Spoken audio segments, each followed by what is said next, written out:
Assalamualaikum warahmatullahi wabarakatuh. Selamat pagi anak-anak. Apa kabarnya? Semoga senantiasa dalam keadaan sehat walafiat. Ketemu lagi dengan Pak Tamam dalam pelajaran sejarah kebudayaan Islam. Sebelum kita mulai pelajaran, mari kita membaca basmalah bersama-sama. Bismillahirrahmanirrahim. Sejarah kebudayaan Islam kali ini melanjutkan materi berikutnya, yaitu kebudayaan masyarakat Arab sebelum Islam. Atau anak-anak bisa menyimak di buku paket halaman 9. Ya, halaman 9. Kebudayaan masyarakat Arab sebelum Islam. Seperti sudah pernah dilihat anak-anak pada pertemuan sebelumnya, gambaran ini adalah berkaitan dengan syair, bahwa salah satu kelebihan atau sisi baik dari masyarakat Arab itu adalah bersyair. Jadi pada masa jahiliyah itu, bodoh itu kemarin sudah kita sampaikan bahwa kebodohan itu karena orang-orang jahiliyah pada waktu itu tidak menggunakan akalnya untuk mengakui Allah, tidak menyembah Allah Subhanahu wa taala, tapi sebenarnya mereka pinter.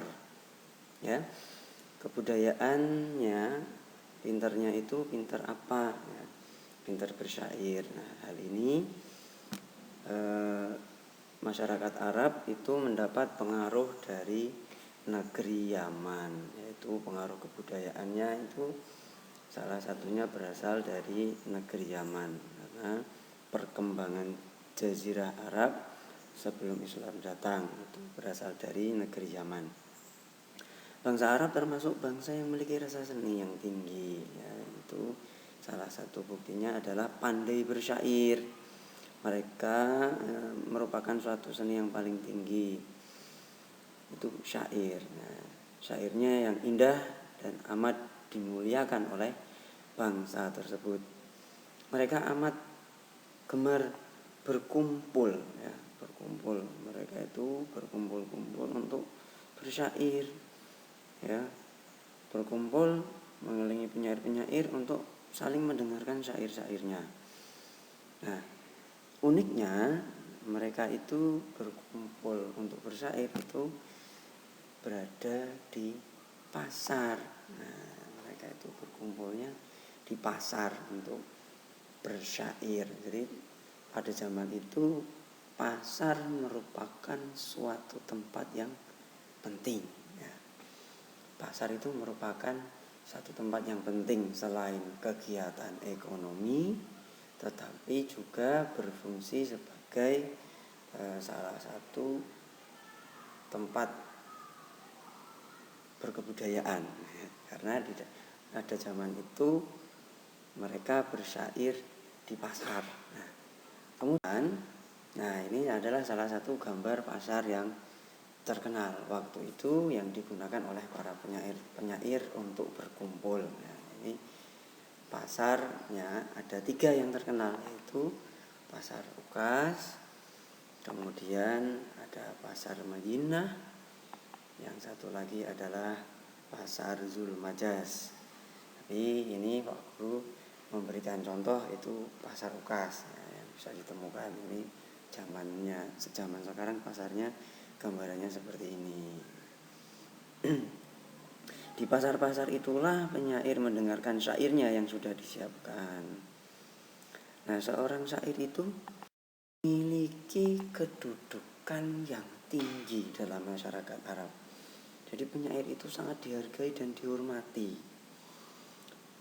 Bila pada suatu suku atau kabilah muncul seorang penyair, maka berdatanganlah utusan dari kabilah-kabilah lain untuk mengucapkan selamat kepada kabilah itu. Ya, untuk itu kabilah tersebut mengadakan acara dan jamuan sebagai penghormatan untuk kaitan munculnya penyair baru. Jadi hebat sekali waktu itu suatu profesi yang sangat menjanjikan pada waktu itu, sangat dihormati, sangat dihargai adalah seorang. Nah, buktinya ini ada contoh betapa dihormati, betapa penting ucapannya itu diyakini. Ucapan penyair itu istilahnya itu bahasa Jawanya digugu ya. Digugu seorang penyair itu amat, kata-katanya berpengaruh, syair-syairnya itu sangat berpengaruh. Itu adalah ketika Al-Asha itu seorang penyair ulung yang di situ pada saat itu ada seorang yang kurang mampu, orang yang melarat itu kurang mampu, namanya Abdul Uzza ibnu Amir, seorang yang kurang mampu, anaknya banyak, perempuan, karena kurang mampu, karena melarat. Pemuda-pemuda tidak melirik, tidak mau untuk meminang putrinya Abdul Uzza ibnu Amir. Nah, di situ Al-Asha kemudian membuatkan syair yang isinya itu memuji anak perempuan Abdul Uzza ibnu Amir. Di situ kata-kata syairnya itu memuji kecantikannya, kebaikannya. Nah, itu dipuji-pujilah itu putri-putri dari Abdul Uzza ibnu Amir. Nah, setelah Al-Asha membuat syair, syairnya kemudian menyebar, diperdengarkan mungkin dari pasar ke pasar, sehingga banyak orang yang tahu tentang putri dari Abdul Uzza ibnu Amir. Nah, dari situlah akhirnya banyak pemuda yang ingin melamar anak perempuan Abdul Uzza, anak perempuan atau putri dari Abdul Uzza bin Amir. Nah, itu jadi syair-syair dari seorang penyair itu ternyata sangat berpengaruh sehingga membuat pikiran menjadi berubah. Ini buktinya, contohnya pemuda menjadi tertarik melamar putri dari Abdul Uzza bin ibnu Amir meskipun dari golongan yang kurang mampu atau istilahnya itu melarat. Nah, dari situ juga sehingga muncul seperti kalau sekarang itu berarti kan penyanyi ya, sehingga muncul audisi penyanyi itu banyak muncul. Jadi zaman dulu sering mengadakan lomba bersyair.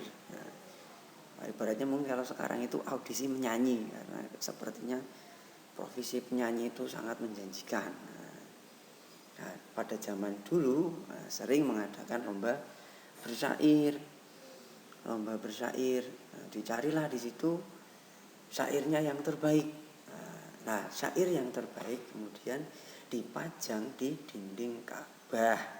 Karena Ka'bah itu sejak zaman dulu itu tempat penting. Ya, tempat penting. Karena tempat penting di situ banyak orang datang. Sehingga syair terbaik dipasang di dinding Ka'bah. Supaya apa? Supaya orang banyak yang datang ke situ ikut membaca syair terbaik tersebut.